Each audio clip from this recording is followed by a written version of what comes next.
Hello student, LBT study চ্যানেলের পক্ষ থেকে সবাইকে স্বাগত জানাই। আজকের ভিডিওর মাধ্যমে চতুর্থ শ্রেণীর বাংলা বিষয় নিয়ে তোমাদের তৃতীয় পর্যায়ক্রমিক মূল্যায়নপত্র 2025 অর্থাৎ ফাইনাল পরীক্ষার জন্য তোমাদের সুবিধার জন্য কিছু সম্ভাব্য প্রশ্নপত্র নিয়ে এই ভিডিওতে আমি আলোচনা করব।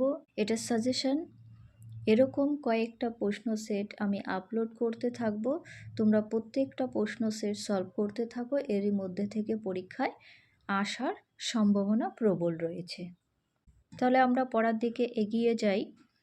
একের দাগে সঠিক উত্তরটির তলায় দাগ দাও, 1 নাম্বার করে বরাদ্দ পাবে। আমি প্রত্যেকটা প্রশ্নের অ্যান্সার করে দেওয়ার চেষ্টা করেছি।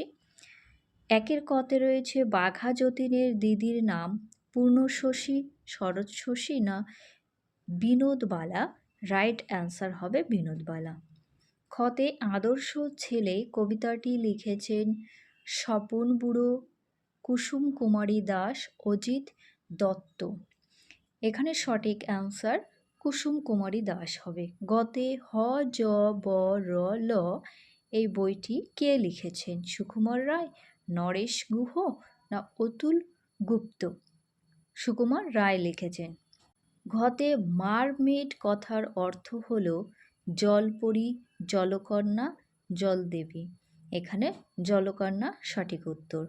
উমর দাগেরটা দেখব, প্রত্যেক দিনের ঘটনা লিখে রাখাই হলো শিলালিপি, স্বরলিপি না দিনলিপি। আমরা প্রত্যেক দিনে যেগুলো হচ্ছে সেগুলো যদি লিখে রাখি সেটাকে দিনলিপি বলা হয়। পরবর্তী প্রশ্নগুলো দেখে নেব। 2 দাগের প্রশ্ন রয়েছে শব্দার্থ লেখো। এখানে সাগরেদ কথার অর্থ এবং প্র্যাকটিস কথার অর্থ আমি উপরে লিখে দিয়েছি। সাগরেদ কথার অর্থ শিষ্য আর প্র্যাকটিস কথার অর্থ অভ্যাস। তোমরা প্রত্যেকটা কোশ্চেন সেট সলভ করে থাকো। আশা করি তোমাদের দ্বিতীয় পরীক্ষায় কমন তোমরা পেয়েছো। সেরূপ তৃতীয় পরীক্ষার কোশ্চেনগুলো সলভ করতে থাকো, এর মধ্যে থেকে কমন পেয়ে যাবে। 3 দাগে রয়েছে শূন্যস্থানের সঠিক শব্দ বসাও, 1 নাম্বার করে পাবে।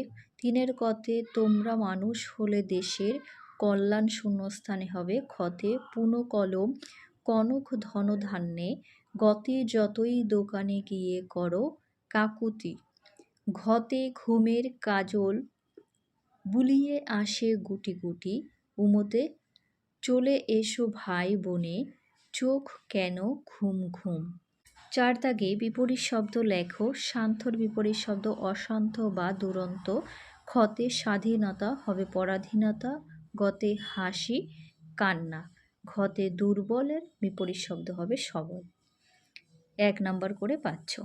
5 দাগে নির্দেশ মতো উত্তর দাও, 1 নাম্বার করে থাকছে। 5 কতে বর্ণ সাজিয়ে সঠিক শব্দ লেখো। নয়াকার হস্যই তালবস্য রকার, এটাকে যদি সাজিয়ে লেখো সঠিক শব্দ পাচ্ছ রোশনাই। খতে বর্ণ বিশ্লেষণ করো।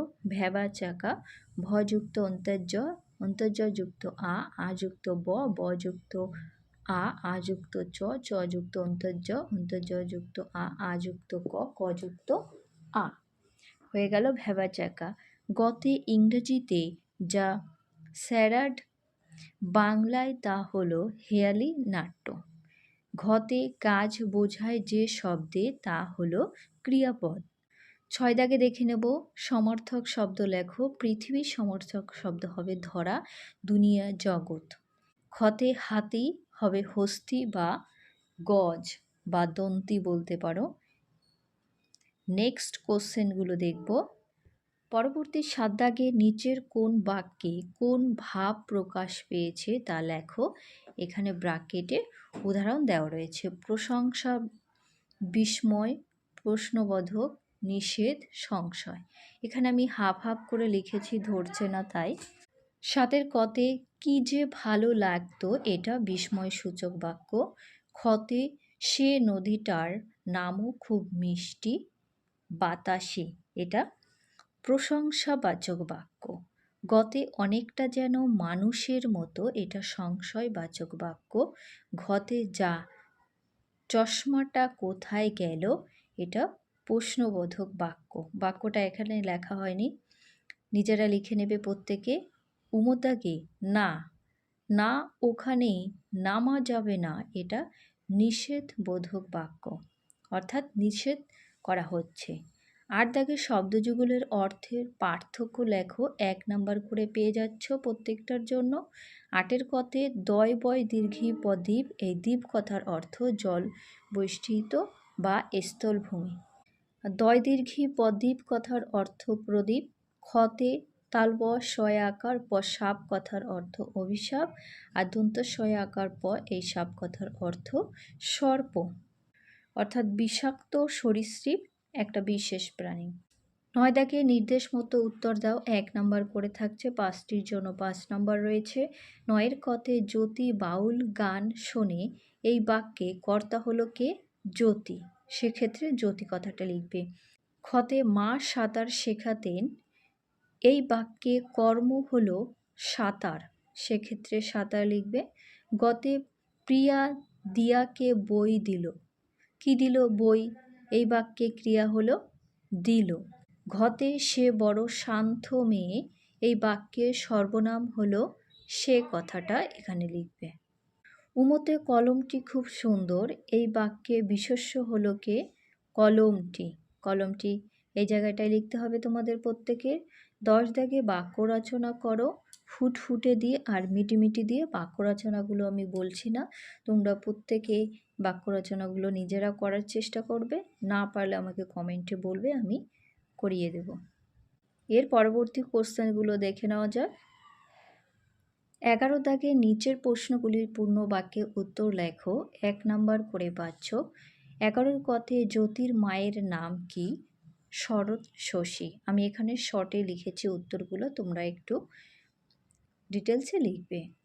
খ দাগে যতীন কোন জিনিসটি সবচেয়ে বেশি যত্ন করত? যতীন তার ঘুড়িটির দিকে সবচেয়ে বেশি যত্ন করত, আমি একটু শর্টে উত্তর করেছি। গতে মায়াদ্বীপে ওনারা থাকেন, এখানে কাদের কথা বলা হয়েছে? এখানে মারমেড বা জলকন্যার কথা বলা হয়েছে। ঘতে রয়েছে ওগো শোনো কান পেতে, কান পাতলে কি শোনা যাবে? ওগো শোনো কান পেতে, কান পাতলে শোনা যাবে পরীদের গান ও ছোট ছোট লণ্ঠনের শব্দ শোনা যাবে। উমতে কথায় না বড় হয়ে কাজে বড় হবে, এখানে কবি কি বোঝাতে চেয়েছেন? এই প্রশ্নের উত্তরটা এবং চদাগের পিংলা নদীর মাঝে সেই দ্বীপটির নাম কি? ছতে রয়েছে নইলে কবিতায় কিভাবে ১২ ঘন্টা দাঁড়াতে বলা হয়েছে। এই উমো থেকে ১২ পর্যন্ত আমি এই প্রশ্নের উত্তরগুলো করে দিইনি, তোমরা নিজেরা করে নেবে, এগুলো তোমাদের কাজ থাকছে। এগুলো সবাই বাড়িতে পড়তে থাকো, তাহলে বুঝতে পারবে পরীক্ষায় কোন কোন প্রশ্নগুলো আসতে পারে। এখানেই ভিডিও শেষ করছি। ভিডিও ভালো লাগলে লাইক করো, বন্ধুদের কাছে ভিডিওটি অবশ্যই শেয়ার করতে ভুলো না, কমেন্ট করো।